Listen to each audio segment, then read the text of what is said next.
오늘은 이사야 50장 1절에서 11절까지 말씀 묵상하겠습니다. 50장 1절에서 11절까지 불순종하는 죄 백성과 순종의 종으로 오실 그리스도. 50장은 여호와의 종이죠. 세 번째 노래인데요. 이스라엘의 불순종과 대비되는 종으로 오실 그리스도의 온전한 순종과 그로 인한 고난과 승리에 대해서 말씀하고 있네요. 하나님과 이스라엘의 관계에 대한 근본적인 질문으로 시작해서 구속사역의 핵심인 고난받는 종의 내면의 세계를 깊이 있게 증거하고 있네요. 이스라엘은 자신들이 바벨론의 포로로 잡혀간 이유가 하나님의 능력이 부족하거나 하나님께서 그들을 버렸기 때문이다 라고 원망하는 모습을 보였습니다. 그러나 그 원인이 전적으로 자신들의 죄악에 있음을 천명하고 계십니다. 이러한 이스라엘의 거역과 극명한 대조를 이루며 등장하는 여호와의 종 그리스도죠. 그는 귀를 열어 하나님의 말씀을 듣고 매질과 모욕 속에서도 얼굴을 굳게 세우며 순종하십니다. 이는 그리스도의 순환을 예표할 뿐만 아니라 흑암 중에 행하는 성도들이 누구를 의지해야 하는지를 잘 보여줍니다. 1절 나 여호와가 이같이 말하노라 내가 너희의 어미를 내보내 이혼 증서가 어디 있느냐? 내가 어느 체주에게 너희를 팔았느냐? 보라, 너희는 너의 죄악으로 말미암아 팔렸고 너의 어미는 너희의 배역함으로 말미암아 내보냄을 받은 거야. 이스라엘이 심판을 당한 이유 무엇인가에 대해서 깨우쳐 주시려는 것이었죠. 약한 가장들은 아내를 내보내는 행위를 정당화시킬 때 이 율법의 말씀대로 이혼장을 써주었습니다. 하나님께서 율법에 기록하셨어요. 자기 아내를 내보낼 때 원래 아내는 간음한 이후에는 버려서는 안 돼요. 근데 수시로 그 아내를 버리기 때문에 그러니까 일단 당시에 가정에서 쫓겨난 남편에 버림받은 여자는 대부분 다 간음한 여인이다 이렇게 취급을 했단 말이죠. 그래서 그 여인들의 인권을 보호하기 위해서 차라리 이혼장을 써줘라. 간음으로 버림받은 것이 아니라는 증명. 이를 위해서 하나님이 허락하신 제도였죠. 뿐만 아니라 아기가 없는 가장들도 체주의 압력을 이기지 못해서 자녀들을 종으로 팔기도 했어요. 그런데 하나님께서는 아내된 이스라엘과 자녀된 그 백성들이 바벨론 포로로 잡혀간 것은 하나님이 팔았기 때문에 그리고 이혼 증서를 써주었기 때문이 아니다라는 거예요. 그들의 죄악에 대한 징계 때문인 것을 밝히시기 위해서 이스라엘이 익히 알고 있는 율법 조항을 사용해서 설명하신 것입니다. 그러니까 이스라엘이 징벌의 의미를 깨닫고 회개하면 하나님은 언제든지 합법적으로 그 관계를 회복하실 수 있다는 주님의 뜻을 잘 나타내 주고 있습니다. 인간의 전적 부패와 책임 회피. 우리는 고난을 당할 때 하나님을 원망하지만 실상 그 고난은 우리 자신의 죄의 결과이며 징계와 연단을 통해서 하나님의 사람으로 온전케 하시라고 하는 뜻임을 깨달아야 합니다. 2절에 내가 와서도 사람이 없었으며 내가 불러도 대답하는 자가 없었으면 어찌 됨이냐? 내 손이 어찌 짧아 구속하지 못하겠느냐? 내가 어찌 건질 능력이 없겠느냐? 보라! 내가 꾸짖어 바다를 마르게 하며 강들을 사막이 되게 하며 물이 없어졌으므로 그 물고기들이 악취를 내며 갈아여 죽으리라. 내가 와서도 사람이 없다. 마치 하나님이 인간의 모습으로 강림하신 적이 있는 것처럼 말씀하시네요. 선지자들 통해서 하나님 메시지가 전달되었죠. 이것을 이렇게 의인화해서 말씀하고 계시네요. 예레미야 7장 25절에도 보면 너희 조상들이 애굽 땅에서 나온 날부터 오늘까지 내가 내 종 선지자들을 너에게 보낼 때 끊임없이 보냈다. 하나님의 말씀으로 임하신 거예요. 제자들의 메시지를 말씀을 듣자마자 하나님은 선지자들이 그 말씀을 들었을 때 그의 아들 예수 그리스도를 선지자로 이 땅에 보내셨으나 듣지 않으니까 하나님의 아들을 직접 보내셨다는 거죠. 대답하는 자가 없었다는 거예요.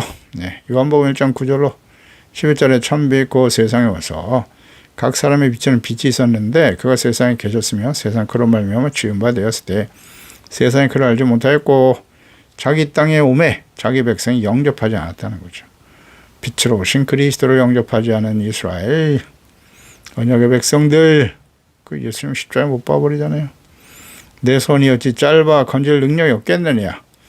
하나님의 손 구원의 손이죠. 어찌 짧아 그랬어요. 하나님의 손이 연약하냐? 그럴 수 없다는 거죠.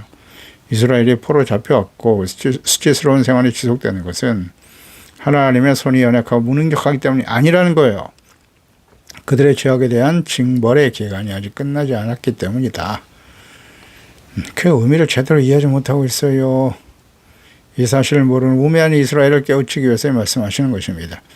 내가 꾸짖어 바다를 마르게 하며 강들을 사막이 되게 됐다. 물이 없어졌으므로 물고기들이 악취를 내며 가라며 죽으리라. 하나님께서 애굽을 심판하실 때와 같이 애굽의 하수가 피로 변하여 그것의 물고기가 죽고 악취를 풍겼던 놀라운 기사와 이적들에 대한 의미로 이해할 수 있겠죠. 전능하신 능력으로 구원하시는 하나님이십니다. 3절에 내가 흑암으로 하늘을 입히고 굵은 배로 덮었지. 흑암, 출애굽할 때 하나님의 애굽 땅에 내리셨던 흑암의 재앙을 가리키기도 하고요. 굵은 배로 덮었다. 배라고 하는 건 애도와 슬픔이죠. 하나님의 권능으로 홍해를 말리시고 하늘을 흑암으로 덮으시는 능력을 강조하시는 겁니다. 천지만물을 창조하시고 다스리시는 분이 이스라엘을 구원하지 못할 리가 없다라는 거예요. 이 하나님을 깊이 묵상해 보면 말이죠. 그 하나님의 사랑과 은혜와 능력이 얼마나 놀라운가. 그러니까 능력이 아니라 인간의 불신앙 때문에 이와 같은 일들이 벌어진 것이다. 이거 깨달아야 될 텐데 이걸 모릅니다.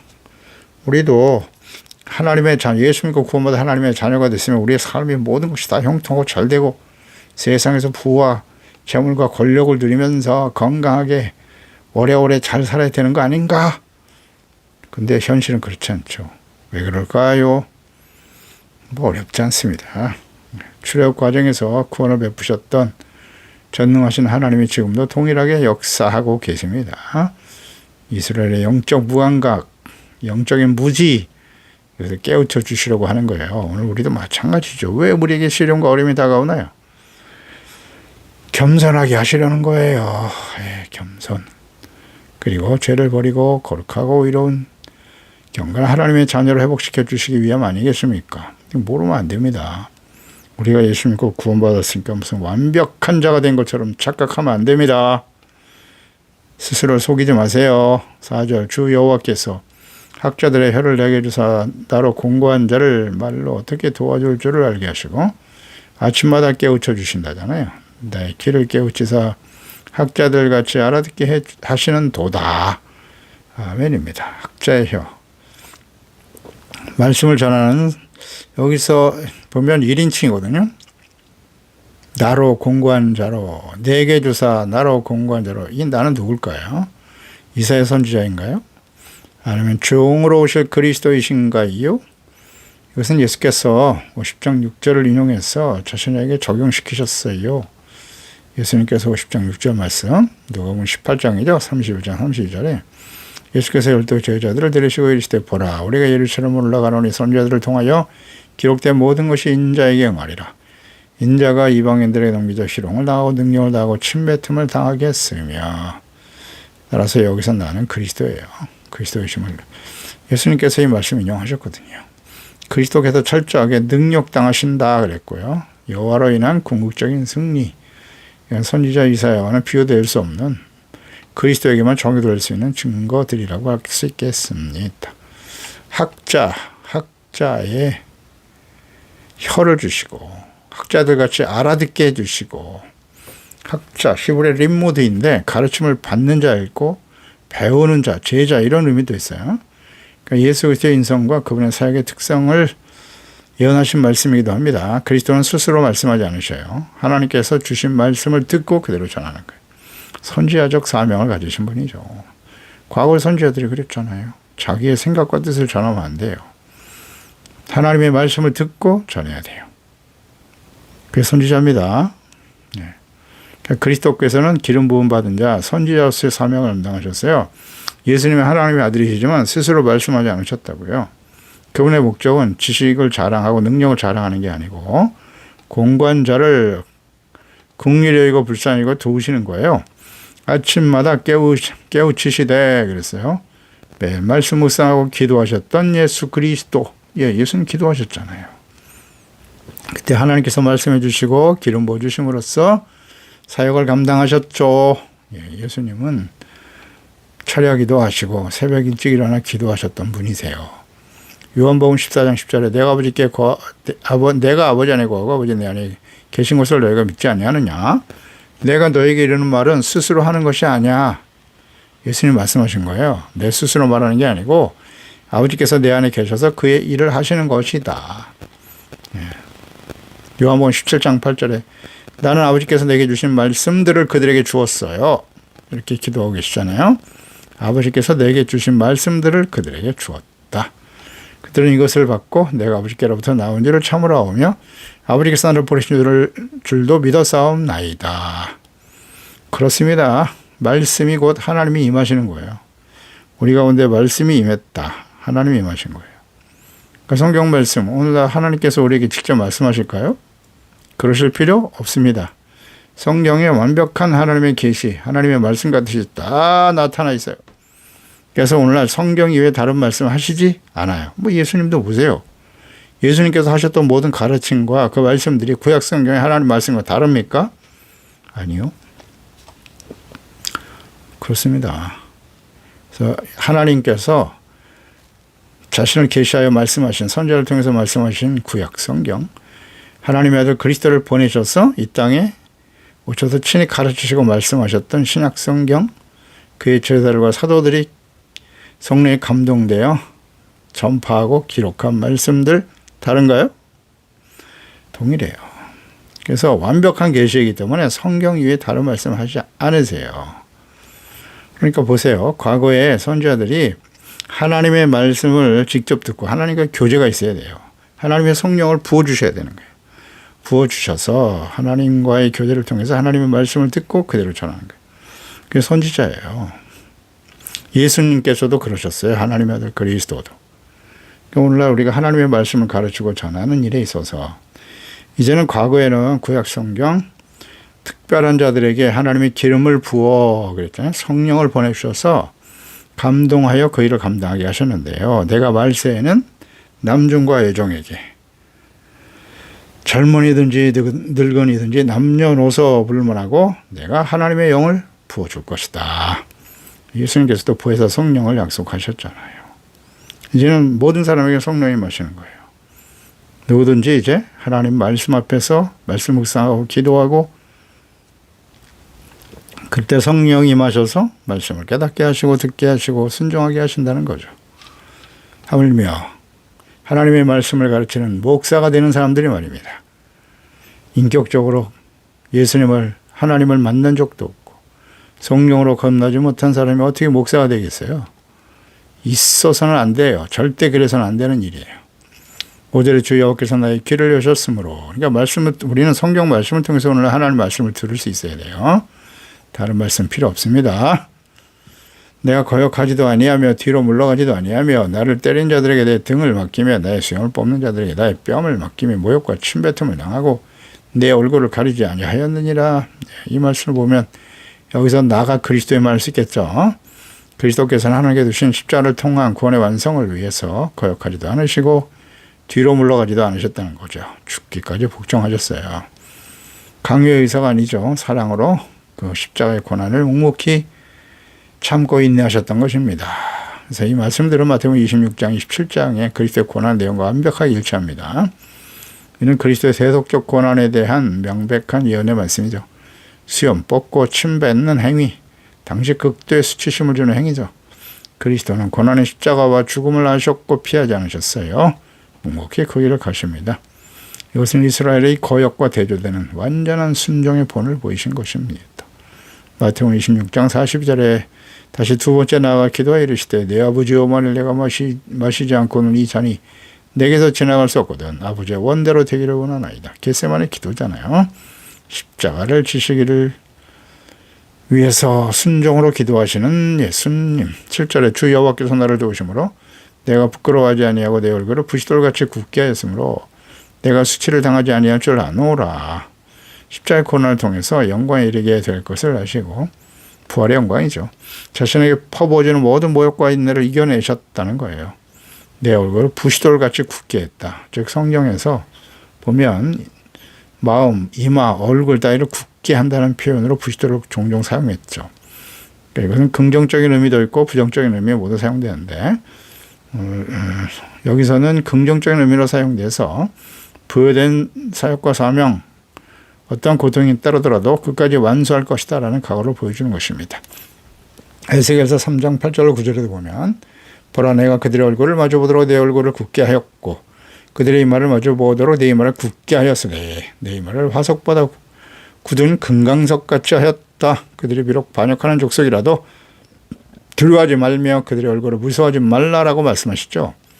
에스겔 선지자를 반역하는 족속에 보내시면서 그들의 말씀을 듣지 않을 거야. 거역하고 반역하고 대적할 것이지만 그들보다 더욱더 강력하게 붙들어 주시겠다 뜻이겠죠. 그리스도께서 죄 없으신 분이시지만 약간 강로들과 같이 취급을 받아 십자가 처형을 당하게 되시지만 당당하게 십자가 앞에서 우리가 얻을 저주와 심판을 묵묵히 받으시고 참아내신 그리스도. 잘 보여주네요. 8절에 나를 의롭다 하시니가 가까이 계시니 나와 다툴 자가 누구냐? 나와 함께 설지어다. 나의 대적이 누구냐? 내게 가까이 나올지어다. 아멘입니다. 의롭다 하는 이가 가까이 계시다.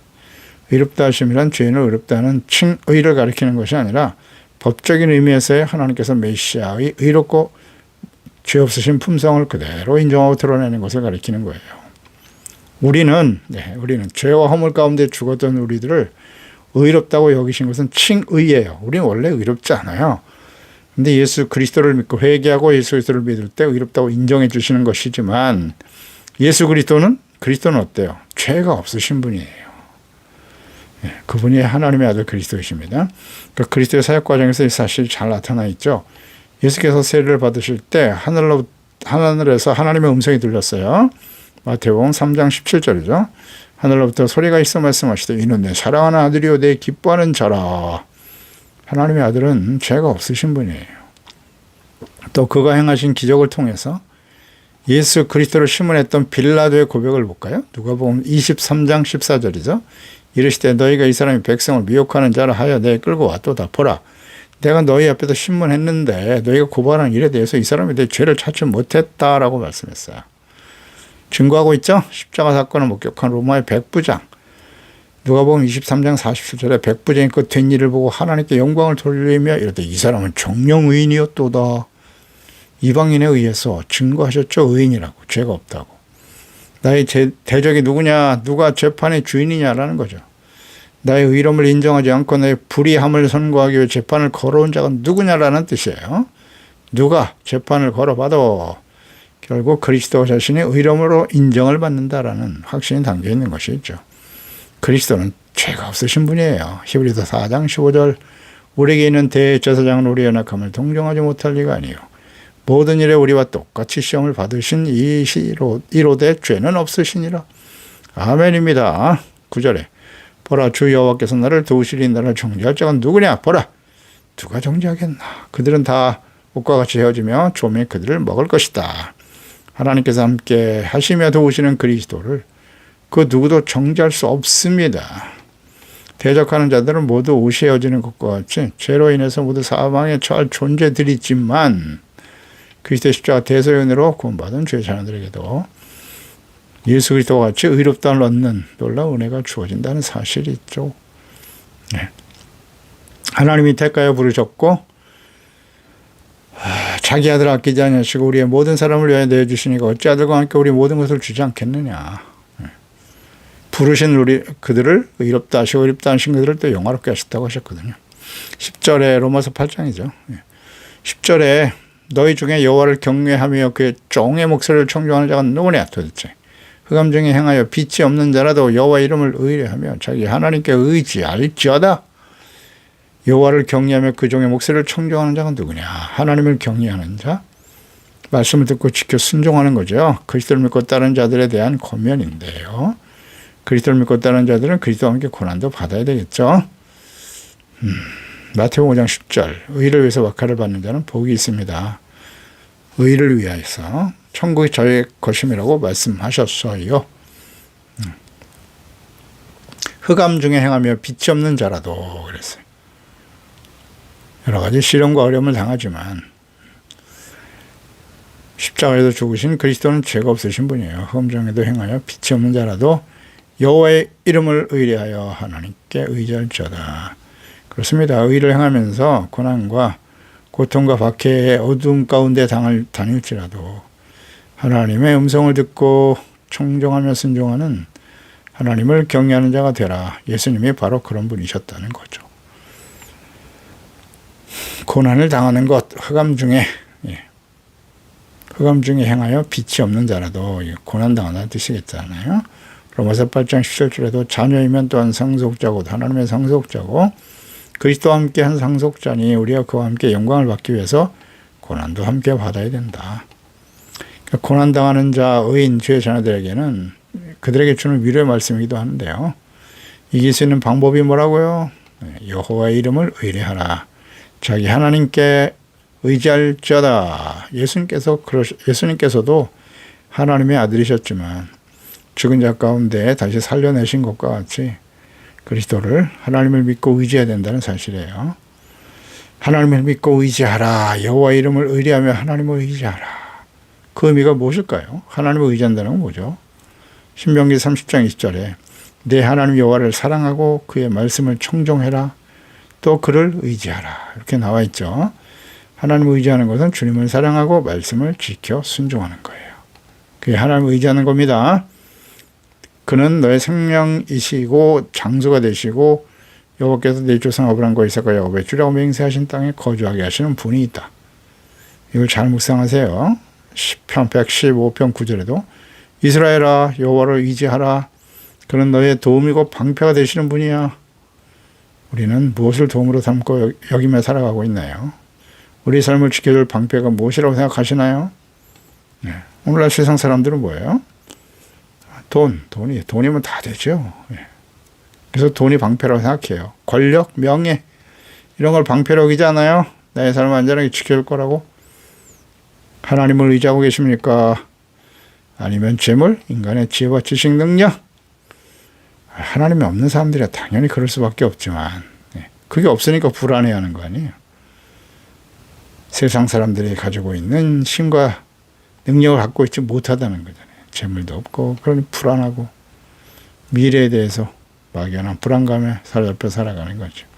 그러나 하나님을 의지하는 자는 할렐루야입니다. 담대한 마음으로 살아갈 수 있겠죠. 두려워하지 않아요. 불안해하지 않습니다. 그런데 하나님을 의지한다라고 하는 것이 형식적인 종교 행위를 의미하는 게 아니에요. 하나님의 이름을 부르고 기도하고 또 기도하고 기도하고 또 기도하고 물론 기도가 하나님을 의지하는 것은 행위인 것은 맞아요.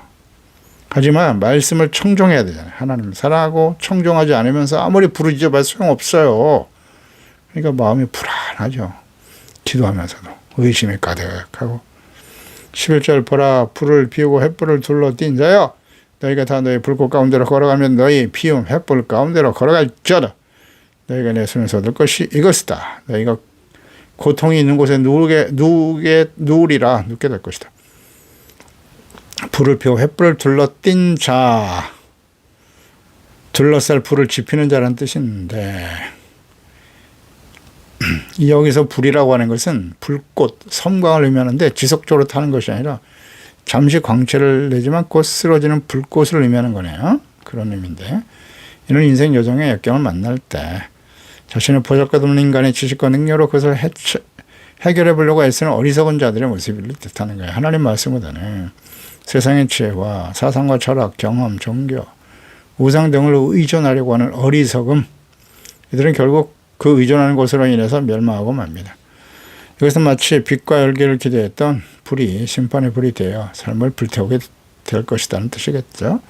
역경과 고난을 당할 때 하나님을 의지하는 자와 자신의 의를 주장하거나 우상을 의지하는 자들의 결말은 확연히 다르게 될 것입니다. 우리는 어떤 선택을 해야 할까요? 어떤 모습으로 살아가고 있습니까? 제레미야 17장 7절 8절에 그러나 무릇 여호와를 의지하며 여호와를 의뢰하는 자는 그 사람은 복을 받게 된다.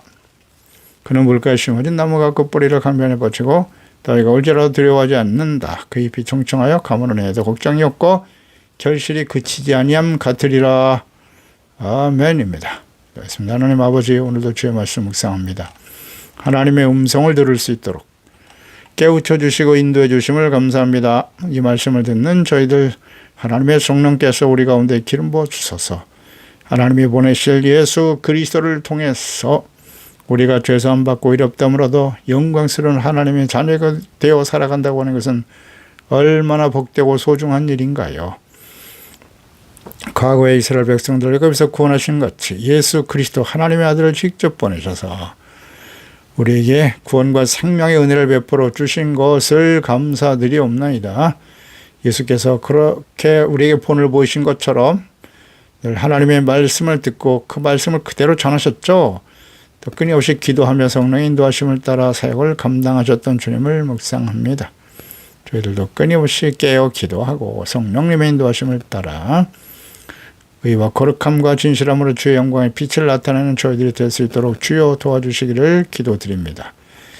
오늘 하나님의 도우심과 인도하심을 따라 살아가는 저희들입니다. 시련과 어려움이 있을 수 있어요. 하지만 하나님을 더욱더 믿고 의지하는 겸손한 사람으로 회복시키시려고 하는 주님의 뜻임을 확신합니다. 하나님을 의지하는 자가 되게 해주세요. 그것은 곧 하나님을 사랑하고 그 말씀을 지켜 순종하는 자이죠. 그래서 하나님을 의지하는 자는 물가에 심어진 나무와 같습니다. 그 뿌리를 강변에 뻗치고 있기 때문에 어떤 시련과 어려움이 다가와도 걱정하지 않고 하나님을 기쁘시게 하는 성례의 열매, 빛의 열매를 맺어가는 저희들이 다 되게 하소서. 예수님의 이름으로 기도드립니다. 아멘.